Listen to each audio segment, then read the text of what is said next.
Alright, loud.com and Sha Stimuli. Yep. Alright, and the place to be, Columbus Circle, if you didn't know, by the big globe in the background. What's the shirt all about right here? My man made this shirt, man. Same dude that makes my Sha Stimuli shirts. He made my I'm Him shirt. He gave me this. You know what? I always tell people I'm not just a rapper, you know what I mean? Right. So everywhere I go, like today, they want me to rap. And I just be like this, you know?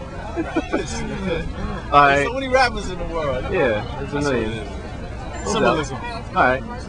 Yeah, no, you were saying before, you know, not just a rapper or whatever, you know, you hosted recently the AZ mixtape release party over at the Knitting Factory. That was fun. Now I was working, so I didn't get to see a lot of it. I know, right? But I know. We got the footage though. Yeah, we got the footage. But tell me what that was like hosting, you know, everything like that, the significance of the release. Great experience, man. First of all, AZ's a legend.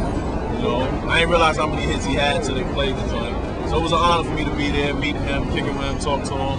At the same time, you know, being able to host and show my charisma and keep the crowd warm and talk in between the acts and ask them if they want me to perform. And it's like, you know, supply and demand. By the time they got warmed up, I did what I did in 3 songs. It was great. It was a good experience, a learning experience. You know, I think I hosted something like once, but it was good. So no doubt. Great time. And you said, and to kind of like parlay that, you know what I mean, into something else for your career, you say you're also like an actor too, right? Yeah, I do some acting. I was in, I've done lead roles in independent films, and I've done background for a couple of majors. I was in a Terrence Howard film, the Wendy Williams movie. So it's, you know, I've learned both sides of the game, being in the front of the camera, having a lot of roles. I did a joint with my dude Pain in the Ass and Rock from Helter Skelter. We in a joint called Gotta Get Mine. That was real cool. It was a real good experience for me. You know, having a lot of lines and commanding the film and being one of the main people, and then seeing a difference on a major motion picture when I don't have no lines, but doing the same take 80 million times. And you know, it's great. I see a lot of big things with that for the future. So I'm lining up my resume right now. Alright, no doubt. Now, you know, the buzz has kind of been building for a number of years now. You know what I mean? So you got into hip hop with your brother and everything. I mean, you know, I don't want to rehash your bio because it's on your MySpace, man. People can read it.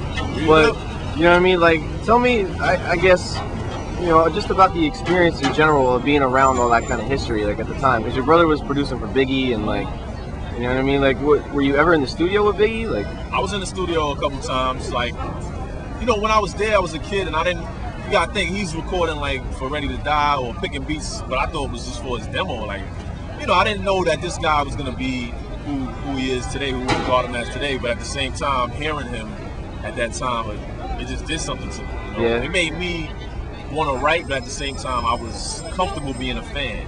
You know, and you know, I was around Master Ace all the time. I was in the studio with him, Craig G. Craig G was also at the show, at the AZ show. So we reminisced about back in the day, seeing me as, you know, a little 11-year-old kid just running behind them all the time.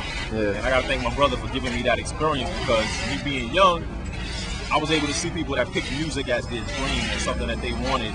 And it wasn't just this fantasy for me, because this was their career. So although it was something I wanted to do, I saw it was real. And fast forward, big pass, I felt like I couldn't really be a fan anymore. I felt like I had something to give to people. I felt like there was a void, you know? And I'm still here trying to help fill it. Alright.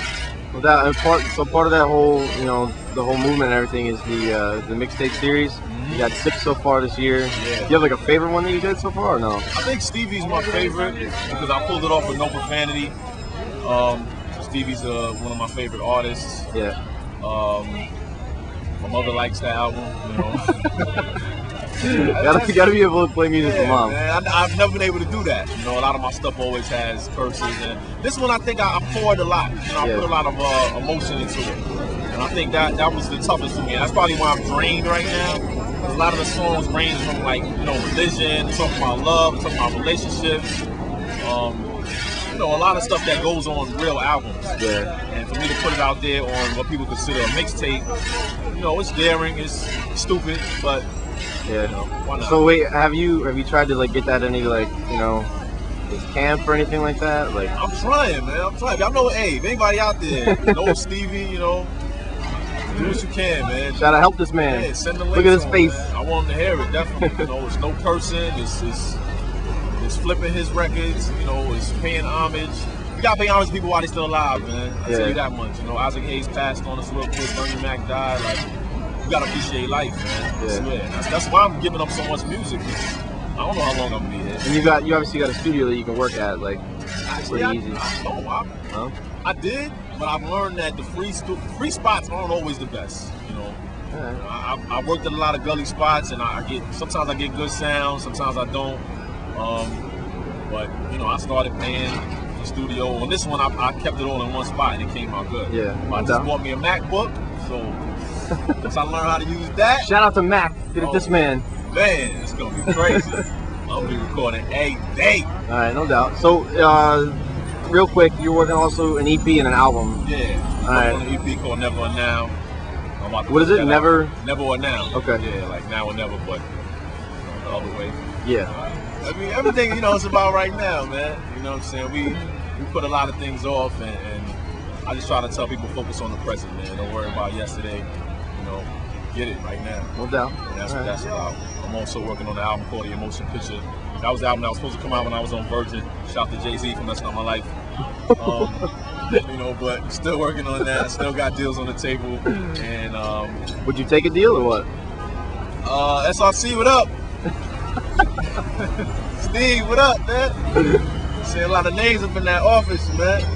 I can sell some records, dog. We met some people up there, huh? I can sell some records. I don't know, man. The major thing is crazy. Just being up in there for a couple of seconds reminded me of those days, and they can forget about you real quick.